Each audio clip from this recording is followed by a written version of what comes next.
जय श्री राम बच्चों। सरस्वती क्लासेस की ऑनलाइन कक्षा में मैं अंजलि तिवारी आप सभी का बहुत बहुत स्वागत एवं अभिनंदन करती हूँ। बच्चों, आज की जो ये हमारी वीडियो है ये कक्षा 10 व कक्षा 12 के विद्यार्थियों के साथ साथ जितने भी प्रतियोगी परीक्षाओं में भाग लेने वाले विद्यार्थी हैं, यानी जिन जिन परीक्षाओं में हिंदी भाषा से प्रश्न उठते हैं उनके लिए ये वाली वीडियो विशेषकर लाभप्रद होगी। तो बच्चों, आइए अविलंब हम अपने प्रश्नों की ओर बढ़ते हैं। बच्चों, हिंदी गद्य साहित्य के इतिहास में मैंने यहाँ पे भारतेंदु युग से संबंधित कुछ पत्रिकाओं तथा उनके संपादक का नाम और तथा उनका प्रकाशन स्थान और उनके प्रकाशन वर्ष को इस वीडियो में हम और आप देखेंगे। तो आइए जानते हैं। बच्चों, कभी कभी परीक्षाओं में इस तरह से भी प्रश्न पूछे जाते हैं कि निम्नलिखित पत्रिका के संपादक कौन है, या कभी कभी इस तरह से भी प्रश्न पूछ लिया जाता है कि उपर्युक्त पत्रिका का संपादन कहाँ से होता था, या ये पत्रिका किस युग की है। तो इसलिए मैंने यहाँ पे बच्चों हर युग की पत्रिकाओं को मैंने अलग अलग वीडियो हम इसके आपको देंगे। तो आज की इस वीडियो में हम बच्चों भारतेंदु युग में जो जो पत्रिकाएं संपादित हुई थी उन पत्रिकाओं को मैंने यहाँ पे लिया है। तो आइए जानते हैं। पत्रिका का नाम, इधर बच्चों पत्रिकाएं लिखी हुई हैं, इधर संपादकों का नाम है और फिर प्रकाशन स्थान और प्रकाशन वर्ष।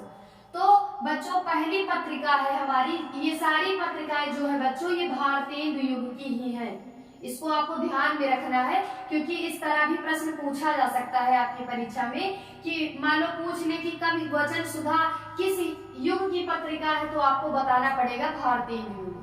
तो इसलिए इसको भी ध्यान में रखें, युग भी ध्यान रखें कि किस युग की पत्रिका है। तो पहली जो हमारी पत्रिका है बच्चों वो है कवि वचन सुधा। इसके संपादक कौन है? भारतेंदु हरिश्चंद्र। और इसका प्रकाशन वो है काशी। और इसका प्रकाशन वर्ष यानी किस वर्ष में इसका संपादन शुरू हुआ था, तो ये था 1868 ईस्वी।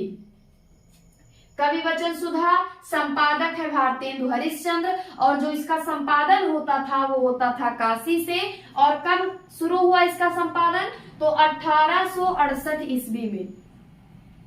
दूसरी पत्रिका है हमारी बच्चों हरिश्चंद्र मैगजीन। इसके भी संपादक कौन है? भारतेंदु हरिश्चंद्र, और इसका भी संपादन काशी से होता था। और प्रकाशन वर्ष है इसका 1873 ईस्वी। बच्चों इन सारे प्रश्नों को आप अपनी नोटबुक में नोट कर लीजिएगा ताकि आवश्यकता पड़ने पर उन्हें आप पढ़ सकें, और इन्हें बच्चों आप एकदम से अच्छे ढंग से कंठस्थ कर लीजिएगा। तीसरी पत्रिका है हमारी बच्चों हरिश्चंद्र चंद्रिका। ये भी किसकी पत्रिका है? तो भारतेंदु हरिश्चंद्र जी की है।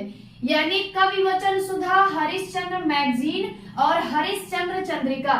दो तो याद करने में बिल्कुल आसान है बच्चों, क्योंकि इसमें नाम ही छिपा हुआ है, संपादक का नाम ही छिपा है इसमें। जैसे हरिश्चंद्र मैगजीन और हरिश्चंद्र चंद्रिका, तो दो तो एकदम आसानी से याद हो गई।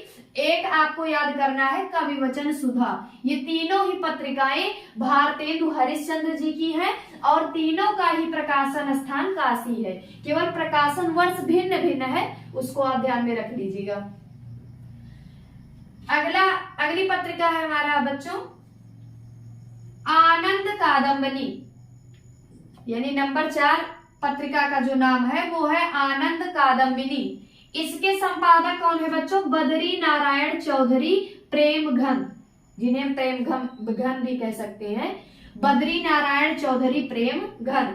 आनंद कादम्बनी पत्रिका के संपादक कौन थे बच्चों? तो बद्री नारायण चौधरी प्रेमघन। इसको याद कर लीजिएगा बच्चों। इसका प्रकाशन स्थान जो है वो मिर्जापुर से इसका प्रकाशन होता था, और इसका प्रकाशन वर्ष कितना है बच्चों? तो 1881 ईस्वी में, यानी इसका संपादन शुरू हुआ था आनंद कादम्बनी पत्रिका। और ये किस युग की पत्रिका है बच्चों? तो ये भारतेंदु युग की पत्रिका है।